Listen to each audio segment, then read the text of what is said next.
Hello student, study junction में आपका स्वागत है। और आज से हम लोग यूथ पब्लिकेशन की समान अध्ययन के विषय की चर्चा करेंगे और कोशिश करेंगे कि ये पूरी बुक जल्द से जल्द ख़त्म हो जाए। तो आज पहला चैप्टर है हमारा एंशिएंट हिस्ट्री, प्राचीन इतिहास। आइए देखते हैं बिना किसी रुकावट के, बिना किसी एडवर्टाइजमेंट के। पहला क्वेश्चन, जय श्री राम। फर्स्ट क्वेश्चन, सिंधु घाटी सभ्यता देश वर्ष पुरानी है और दक्षिण से गंगा के निचले क्षेत्रों में व उत्तर के मालवा तक फैली हुई है। तो सिंधु घाटी सभ्यता 3000 ईसा पूर्व पुरानी है। सिंधु घाटी सभ्यता कब कितनी ईसा पूर्व पुरानी है? सिंधु घाटी सभ्यता 3000 ईसा पूर्व पुरानी है। आइए इसका कुछ एक्सप्लेनेशन भी देखते हैं। इसको डार्क करेंगे, 3000 ईसा पूर्व पुरानी है। हाँ, तो सिंधु घाटी सभ्यता को हड़प्पा सभ्यता भी कहते हैं बच्चों। सिंधु घाटी सभ्यता को क्या कहते हैं? हड़प्पा सभ्यता भी कहते हैं। इस सभ्यता का नामकरण हड़प्पा नामक स्थान जहां यह संस्कृत पहली बार खोजी गई थी के नाम पर किया गया। हड़प्पा सभ्यता कहाँ पर है? रावी नदी पर है। याद करने का तरीका है हरा। हा मीन्स हड़प्पा, रा मीन्स रावी। इसकी खोज किसने की थी? दयाराम साहनी ने की थी। ठीक है। और ये हड़प्पा कहाँ पर स्थित है? हड़प्पा पाकिस्तान में मोंटगोमरी नामक जिले में स्थित है। चलिए नेक्स्ट क्वेश्चन देखते हैं।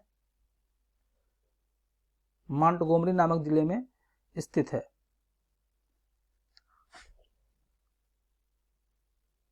का विकास 5000 ईसा पूर्व में मालवा के दक्षिणी तट पर की ओर और गंगा घाटी के पूर्वी तलहटी के क्षेत्र में हुआ। तो सिंधु घाटी सभ्यता का विस्तार मालवा के दक्षिण की ओर और गंगा घाटी के पूर्वी तलहटी के क्षेत्र में हुआ। इसका एक्सप्लेनेशन व्याख्या देखते हैं।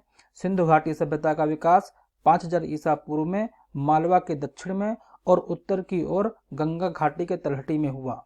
क्वेश्चन नंबर 3, हड़प्पा सभ्यता 2500 BC के आसपास विकास किया था।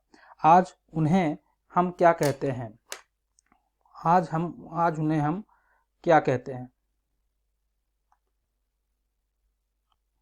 का विकास 500 BC से मालवा के दक्षिण की ओर और उत्तर की ओर गंगा घाटी के पूर्वी तलहटी क्षेत्र में हुआ।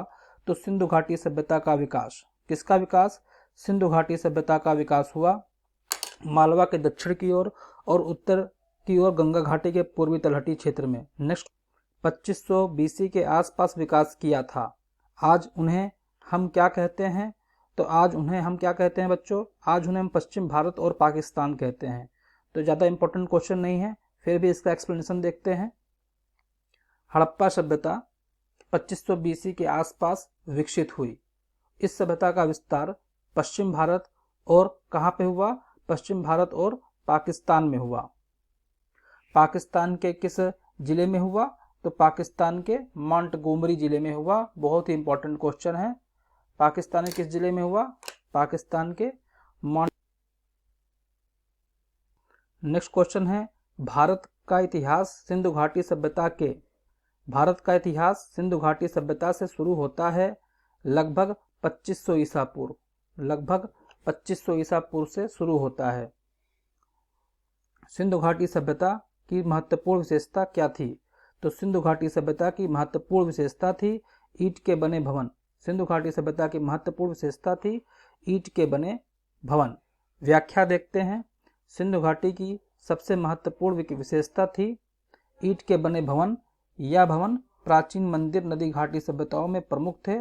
ईंटों का प्रयोग सभी हड़प्पा बस्तियों में किया गया था। इस समय का जो ईंट का एक निश्चित अनुपात था 4:2:1 था। सिंधु सभ्यता क्या थी? सिंधु सभ्यता कांस्ययुगीन सभ्यता थी। सिंधु घाटी सभ्यता को कांस्ययुगीन सभ्यता भी कहा जाता है। इस सभ्यता में पहली बार कांसा धातु का प्रयोग किया गया था, जो तांबे और टीन का मिश्रण था। सिंधु सभ्यता के 1400 केंद्रों को खोजा जा चुका है। जल्दी जल्दी बच्चों इन क्वेश्चन को कंप्लीट करेंगे। हड़प्पा सभ्यता 7वां क्वेश्चन है, सिंधु सभ्यता के लोग बनाने के लिए तांबे और टीन को मिश्रित करते थे। तो सिंधु सभ्यता के लोग कांस्य बनाने के लिए तांबे और टीन को मिश्रित करते थे। चलिए नेक्स्ट पे आते हैं।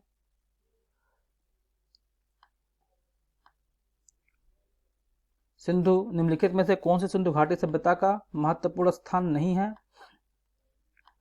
तो कौन सा महत्वपूर्ण स्थान नहीं है? डी बोले तो डी आजमगढ़ सिंधु सभ्यता का महत्वपूर्ण स्थान नहीं है। नेक्स्ट क्वेश्चन करते हैं। सिंधु सभ्यता या सिंधु सभ्यता नगरीय सभ्यता थी। सिंधु सभ्यता के प्रमुख स्थान कौन कौन से हैं? मोहनजोदड़ो, हड़प्पा, चौहदड़ो, लोथल, बनावली, धौलागिरी, राखीगढ़ी, कालीबंगन। सिंधु सभ्यता में आजमगढ़ का कोई स्थान नहीं है। क्वेश्चन नंबर 9 क्या है? मोहनजोदड़ो नाम का अर्थ। मोहनजोदड़ो का अर्थ होता है मृतकों का टीला, और ये मुर्दों का टीला किस भाषा से लिया गया है? सिंधी भाषा से लिया गया है, क्योंकि मोहनजोदड़ो सिंधु नदी के तट पर बसी थी और सिंधु नदी के नाम पर भारत का नाम हिंद पड़ा। सिंधु सभ्यता में मोहनजोदड़ो का अर्थ है मृतकों का टीला। यह दुनिया की सबसे पुरानी, नियोजित और उत्कृष्ट शहर माना जाता है। यह सिंधु घाटी सभ्यता का सबसे परिपक्व शहर है। यह नगर वर्तमान में पाकिस्तान के सिंधु नदी के किनारे स्थित है। इसका उत्खनन रखाल दास बनर्जी ने किया था। हड़प्पा के लोग निम्नलिखित भगवान में से किसकी पूजा नहीं करते थे? तो हड़प्पा के लोग विष्णु भगवान की पूजा नहीं करते थे। मोहनजोदड़ो की एक मोहर पर स्वास्तिक चिन्ह का एक त्रिमुखी पुरुष का सिंहासन पर योग मुद्रा में बैठे दिखाया गया है, जिसे शिव का आदि रूप माना जाता है। हड़प्पा सभ्यता के लोग धरती को उर्वरता की देवी मानकर उसकी पूजा करते थे। पशु पक्षी जल, वृक्ष, सर्प, अग्नि आदि की पूजा भी हड़प्पा सभ्यता के लोग करते थे।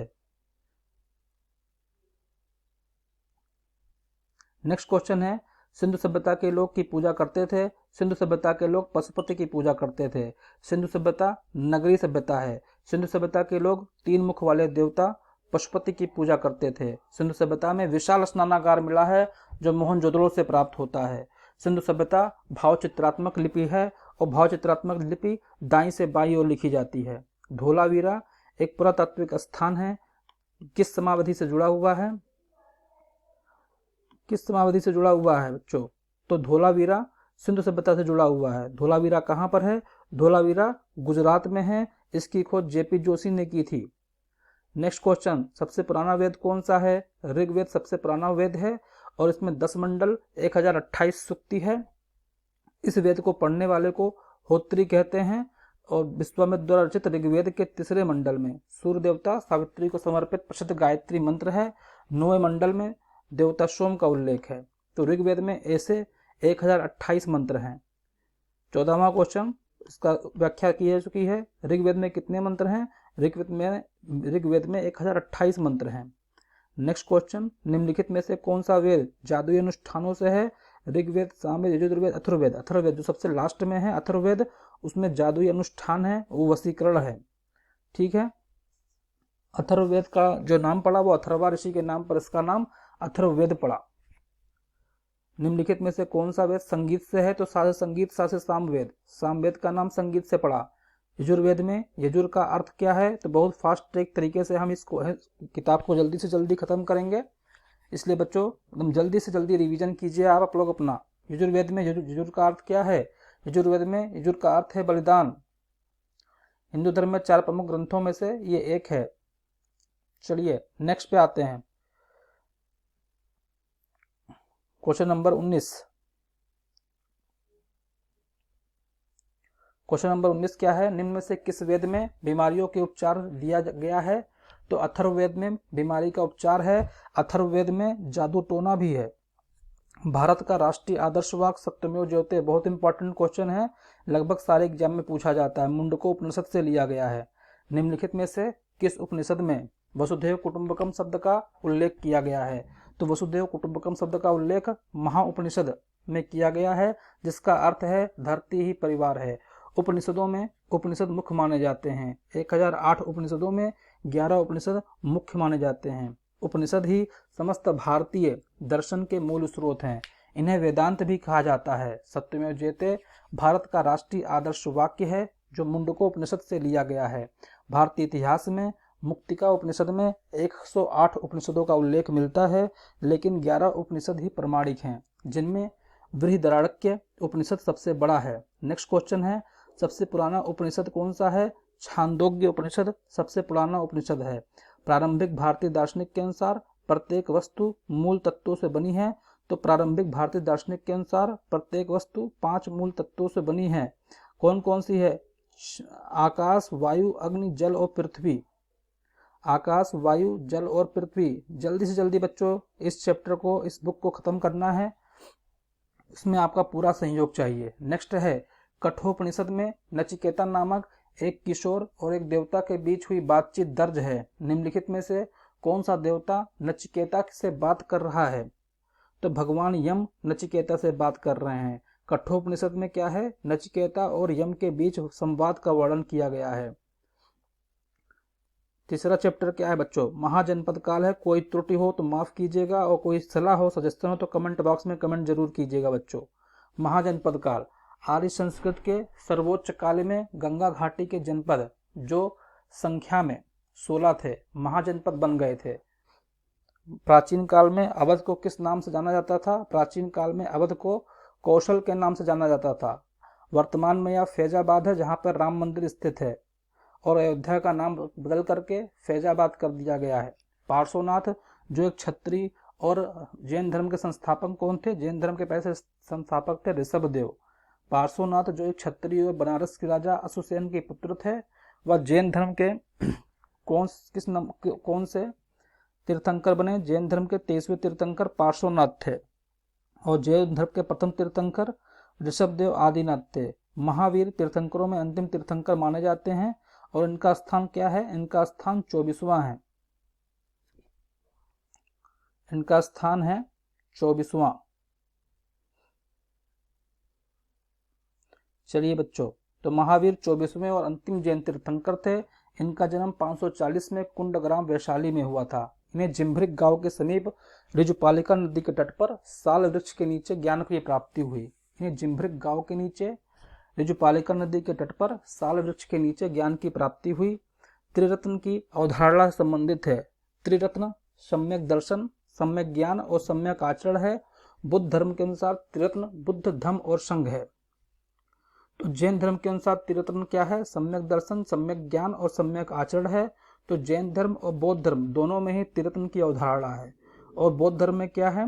बुद्धम, बुद्ध, धम्म और संघ। निम्नलिखित में से अनुसरण किए जाने वाले धम्म और पवित्र पुस्तिका को कौन सी जोड़ी असंगत है? तो जैन धर्म उपनिषद बिल्कुल गलत है। इस्लाम कुरान से है। सिख धर्म का संबंध है गुरु ग्रंथ साहब से। ईसाई धर्म का संबंध है बाइबिल से। ईसाई धर्म का संबंध है बाइबिल से।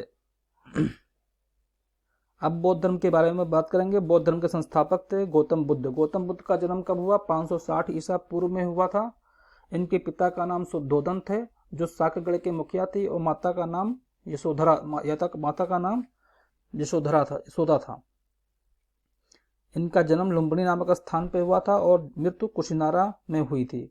किस वृक्ष के नीचे महामाया देवी ने गौतम बुद्ध को जन्म दिया? तो साल वृक्ष के नीचे इनका जन्म हुआ था, और पीपल के वृक्ष के नीचे इनको ज्ञान की प्राप्ति हुई थी। गौतम बुद्ध ने 6 वर्ष की कठिन तपस्या के बाद वैशाख पूर्णिमा को निरंजना नदी के तट पर पीपल वृक्ष के नीचे ज्ञान की प्राप्ति हुई, और साल के वृक्ष के नीचे इनका जन्म हुआ। बच्चों दोनों क्वेश्चन याद रखिएगा। बुद्ध धर्म के तीर्थंकर कौन से हैं? बुद्ध, धम्म और संघ। बुद्ध धर्म की नींव 4 महान सच्चाइयों और 8 अंगीय पथ पर आधारित है। 4 आर्य सत्य कौन से हैं? दुख, संसार में दुख है, दुख समुदाय, दुख का कारण है, दुख निरोध, दुख का निवारण है। चौथा दुख निरोधी गामिनी प्रतिपदा, निवारण के लिए अष्टांगिक मार्ग है। इन सांसारिक दुखों से मुक्त हेतु बुद्ध ने अष्टांगिक मार्ग में वर्णन किया। निम्नलिखित में से कौन सा भगवान बुद्ध की 4 महान सच्चाइयों में नहीं है? यदि इच्छाओं से छुटकारा नहीं मिलता तो दुखों से निवारण हो सकता है। त्रिपिटक पवित्र धर्म ग्रंथ में कौन से धर्म से संबंधित है? त्रिपिटक बौद्ध धर्म के, त्रिपिटक बौद्ध साहित्य को त्रिपिटक कहा जाता है। तो बौद्ध धर्म का पवित्र ग्रंथ है, बौद्ध धर्म को त्रिपिटक कहा जाता है। यह पाली भाषा में रचित है। बुद्ध की मृत्यु के बाद उनकी शिक्षाओं को संकलित कर 3 भागों विनय पिटक, सुत्त पिटक और अभिधम्म पिटक में विभाजित किया गया। यहाँ पिटक शब्द का अर्थ होता है टोकरी। सुत्त पिटक, सुत्त का अर्थ है धर्म उपदेश होता है। इस पिटक में बौद्ध धर्म के उपदेश संग्रहित हैं। इसमें बुद्ध के पूर्व जन्म की कथाएं भी हैं। सुत्त पिटक।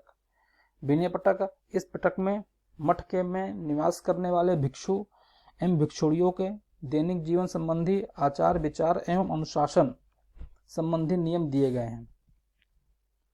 अभिधम्म पिटक, इस पिटक में बौद्ध दार्शनिक सिद्धांतों का वर्णन है। त्रिपिटक उपदेशों का पहला संग्रह है। तो त्रिपिटक उपदेशों का पहला संग्रह क्या है? बौद्ध धर्म। गौतम बुद्ध ने अपना प्रथम उपदेश कहाँ दिया? गौतम बुद्ध ने अपना प्रथम उपदेश सारनाथ में दिया। और सबसे ज्यादा उपदेश कहाँ दिया? सबसे ज्यादा उपदेश श्रावस्ती में दिया बच्चों।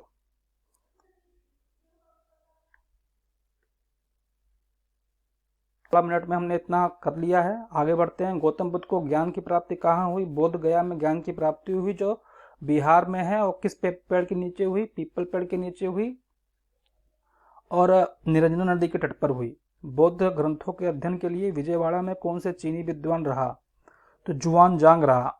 बौद्ध ग्रंथों के अध्ययन करने के लिए विजयवाड़ा में कौन सा चीनी विद्वान रहा? जुआनजांग रहा। बौद्ध गया किस भारतीय राज्य से संबंधित है? बौद्ध गया बिहार राज्य से संबंधित है। बौद्ध धर्म ने अपने उपदेशों में जनसाधारण की भाषा का प्रयोग किया।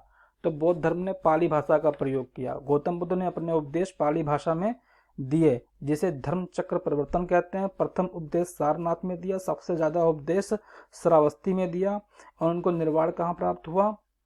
इनको निर्वाण कहाँ प्राप्त हुआ? कुशीनगर में हुआ, जिसका नाम कुशीनारा था पहले।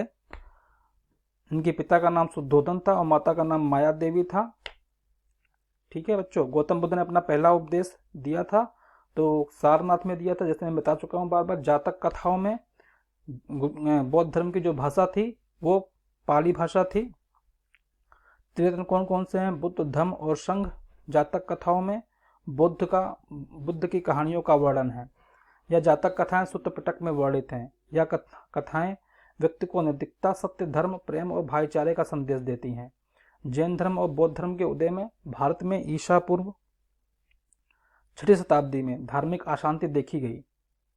गौतम बुद्ध की माता का नाम क्या था? गौतम बुद्ध की माता का नाम त्रिशला था। गौतम बुद्ध की माता का नाम माया देवी था, जो कोलिय गणराज्य की गौतम बुद्ध की माता का नाम माया देवी था। ये कोलिय गणराज्य की राजकुमारी थी। इनका विवाह शाक्य कुल के मुखिया शुद्धोधन के साथ हुआ। बुद्ध के जन्म के 7 दिन पश्चात ही इनका निधन हो गया। इनकी मृत्यु के बाद प्रजापति गौतमी ने बुद्ध का पालन पोषण किया। गौतम बुद्ध में दिए गए आचार के नियम।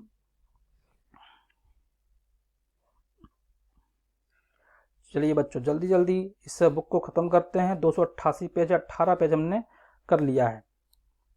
वास्तुकला में ऐसे ही सपोर्ट करते रहिए और जितनी ज़्यादा से ज़्यादा बुक होगी रेलवे पर, एसएससी पर, वो सारी बुक को हम इसी चैनल पर फ्री ऑफ कॉस्ट पढ़ेंगे। कहीं भी पेड लेने की जरूरत नहीं है बच्चों आपको। वास्तुकला में मुख्य रूप से चैत्य विहार, स्तूप और स्तंभ होते हैं। तो बौद्ध वास्तुकला में मुख्य रूप से चैत्य विहार, स्तूप और स्तंभ होते हैं। मठ को विहार कहते हैं, अवशेष को स्तूप कहते हैं और मंदिर या प्रार्थना कक्ष को चैत्य कहते हैं। चैत्य बौद्ध धर्म का पूजा स्थल है। बुद्ध तीर्थ स्थान दात का मंदिर यहाँ स्थित है श्रीलंका में। तो बुद्ध तीर्थ स्थान दात का मंदिर श्रीलंका के कैंडी शहर में स्थित है। कैंडी के पूर्व राजशाही मंदिर में महात्मा बुद्ध के दांत रखे गए थे। वर्तमान में यह यूनेस्को में विरासत स्थलों में शामिल है। बौद्ध संरचना धम्मेक स्तूप। धम्मेक स्तूप कहाँ है? सारनाथ में है। बोरोबुदुर बौद्ध मंदिर कहाँ स्थित है? बोरोबुदुर बौद्ध मंदिर इंडोनेशिया में स्थित है, जहाँ यह मानते हैं कि भगवान बुद्ध ने अपना पहला उपदेश दिया था। उस स्मारक का नाम बताइए जहाँ इसे seat of the holy Buddha कहते हैं। Dhamek Stupa Sarnath. Shift of the holy Buddha Sarnath. निम्नलिखित में से कौन सा एक बुद्ध की शिक्षाओं का संग्रह है? तो त्रिपिटक। त्रिपिटक में क्या क्या आते हैं? विनय पिटक, सुत्त पिटक और विधम पिटक।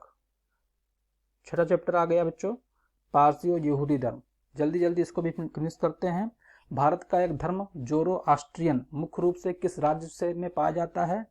तो महाराष्ट्र राज्य में पाया जाता है। नीचे शब्दों में 4 चुंग दिए गए हैं, जिनमें से 3 किसी तरीके से एक समान है और एक भिन्न है। अवस्थी पारसी बिल्कुल सही, त्रिपिटक बौद्ध बिल्कुल सही, तोरा यहूदी बिल्कुल सही, मंदिर हिंदू और एक तो मंदिर हिंदू। अवस्था पारसी का है, तोरा यहूदी का है और त्रिपिटक बौद्ध धर्म का है, जबकि मंदिर हिंदू के पूजा का स्थान है, अतः विकल्प डी भिन्न है। जैद अवस्था किसका है बच्चों? तो जैद अवस्था पारसी के साथ जुड़ा हुआ है। यहूदी किस धर्म का पालन करता है? यहूदी धर्म का पालन करता है। 58 यहूदी धर्म का पालन करता है। निम्नलिखित में से कौन सा यहूदी धर्म से संबंधित है? तो बच्चों तोरा यहूदी धर्म से संबंधित है। 7वां चैप्टर के बारे में मौर्य साम्राज्य, जल्दी से कंप्लीट करते हैं। सम्राट अशोक ने बौद्ध धर्म के आदर्शों के प्रचार के लिए धर्म प्रचारकों को दूर दराज के स्थानों पर भेजा, ताकि लोग भगवान बुद्ध की शिक्षाओं द्वारा अपने जीवन को प्रेरित कर सकें। तो किसको भेजा? महेंद्र को भेजा और अपनी पुत्री संघमित्रा को भेजा। अशोक को देवना प्रिय भी कहते हैं। इसका शासनकाल 273 से 232 ईसा पूर्व था। अशोक का सबसे महत्वपूर्ण आक्रमण था कलिंग युद्ध 261 ईसा पूर्व में, जो 13वें शिलालेख में इसका वर्णन किया गया है। निम्नलिखित में से कौन से राजा संघमित्रा और महेंद्रवर्धन के पिता थे? तो अशोक संघमित्रा और महेंद्रवर्धन के पिता थे। अशोक ने धर्म विजया धार्मिकता द्वारा विजय की नीति विकसित की थी। अशोक के शासनकाल की सबसे महत्वपूर्ण घटना कलिंग आधुनिक युग में कहां पर स्थित है? आधुनिक युग में ओडिशा में स्थित है। कलिंग युद्ध कब हुआ? 261 ईसा पूर्व में हुआ। अशोक ने युद्ध के बाद बौद्ध उपदेशों को अपना लिया था। अशोक ने कलिंग युद्ध के बाद बौद्ध उपदेशों को अपना लिया था। कलिंग का युद्ध कब हुआ बच्चों? 261 ईसा पूर्व में हुआ। 13वें शिलालेख में इसका वर्णन है, मैंने पहले बता दिया है। चंद्रगुप्त का पुत्र बिंदुसार मौर्य साम्राज्य के सिंहासन पर बैठने वाला दूसरा शासक था। तो चंद्रगुप्त का पुत्र बिंदुसार मौर्य साम्राज्य के सिंहासन पर बैठने वाला दूसरा शासक था। सम्राट अशोक बिंदुसार का पुत्र था, जो मौर्य इतिहास से संबंधित है। सम्राट अशोक बिंदुसार का पुत्र था, जो मौर्य वंश से संबंधित है। तो अशोक किस वंश से संबंधित है? अशोक मौर्य वंश से संबंधित है। और इनके पिता का क्या नाम था? इनके पिता का नाम चंद्रगुप्त मौर्य का उत्तराधिकारी बिंदुसार था और उनके पिता का नाम बिंदुसार था। अशोक अवंती का गद्दी पर बैठने से पहले अशोक अवंती का राज्यपाल था। सम्राट अशोक ने किसके उत्तराधिकारी थे? सम्राट अशोक बिंदुसार का उत्तराधिकारी थे।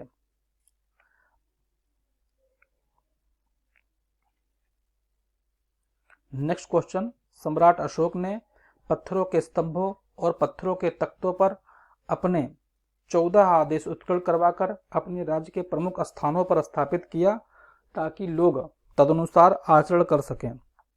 महान सम्राट अशोक किस वंश के थे? महान सम्राट अशोक मौर्य वंश के थे।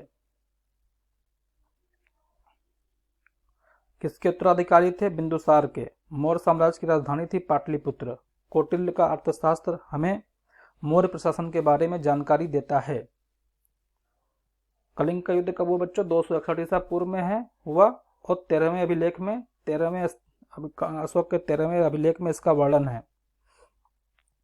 चाणक्य का एक अन्य नाम क्या था? चाणक्य का एक अन्य नाम विष्णुगुप्त था। मेगास्थनीज द्वारा भारत आने पे सबसे शुरुआती खोजकर्ताओं में एक था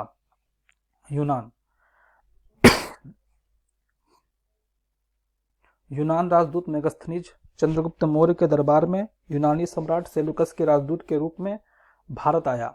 नेक्स्ट क्वेश्चन क्या है बच्चों? सम्राट अशोक ने अपने राज्यकाल में 12 वर्ष में से एक विशेष अधिकारी को नियुक्त किया, जो भूमि का सर्वेक्षण करता था, भू अभिलेखों के रखरखाव करता था और न्याय का पालन करता था। इसे रज्जुक कहा जाता था। किस राजा की कहानी मुद्रा राक्षस नाटक का विषय है तो मुद्रा राक्षस में चंद्रगुप्त मौर्य की कथाओं का वर्णन है। मुद्रा राक्षस किसने लिखी? विशाखा दत्त ने लिखी। इसमें चंद्रगुप्त मौर्य को विसृण या तथा कुलहीन कहा गया था। मौर्य वंश को किस वंश ने समाप्त किया? मौर्य वंश को शुंग वंश ने समाप्त किया। मौर्य वंश को शुंग वंश ने समाप्त किया। मौर्य वंश का अंतिम सम्राट कौन था? मौर्य वंश का अंतिम सम्राट बृहदत्त था। मौर्य वंश का अंतिम सम्राट बृहदत्त था। कनिष्क किस वंश से संबंधित है? कनिष्क कुषाण वंश से संबंधित है। कनिष्क कुषाण वंश से संबंधित है। इसका राज्यवेद चरक था। कनिष्क कुषाण वंश का सबसे प्रतापी शासक था। इसने 78 ईसा पूर्व में अपना राज्यारोहण किया था तथा इस उपलक्ष्य में एक संवत चलाया जो शक संवत कहलाता है, जिसे भारत सरकार द्वारा प्रयोग में लाया जाता है। 78 ईस्वी तक शक युग का आरंभ भी माना जाता है। इसके शासनकाल में चौथी बौद्ध संगति हुई।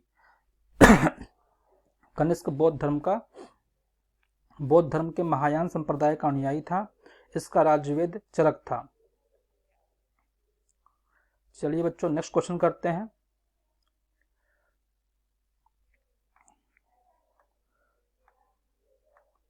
बहुत जल्दी से खत्म करेंगे आज, और नेक्स्ट लेक्चर में गुप्त और गुप्तोत्तर युग के बारे में पढ़ेंगे। शक युग का आरंभ है। शक युग का आरंभ 78 ईसा पूर्व में कुषाण राजाओं में सबसे मशहूर सबसे फेमस कौन था? कनिष्क था। और कनिष्क के समय में ही चौथी बौद्ध संगति हुई कश्मीर में। याद रखिएगा बच्चों, ईसा पूर्व शताब्दी की शुरुआत कुषाणों में भारत का उत्तर पश्चिम सीमा पर अपना अधिकार स्थापित किया। पहली ओडिशा के उदयगिरी से हाथीगुम्बा शिलालेख कलिंग के राजा खारवेल ने लिखा था। कलिंग के राजा खारवेल ने लिखा था। तो आज बच्चों इतना ही करते हैं। चैनल को सब्सक्राइब कीजिए, शेयर कीजिए। कोई सजेशन हो कमेंट बॉक्स में उसको लिखिए। और इस बुक को हम जल्द से जल्द फिनिश करेंगे। उसके बाद एक नई बुक भी लेंगे जिससे हम जीएस में कहीं से भी क्वेश्चन आए तो उसे कर लें। बच्चों पेड कोर्स लेने की ज़रूरत नहीं है आपको। आप हमारे चैनल के थ्रू भी फ्री में पढ़ सकते हैं। सारी चीज़ें जो भी आपकी डिमांड होगी उसे पढ़ाया जाएगा। धन्यवाद बच्चों।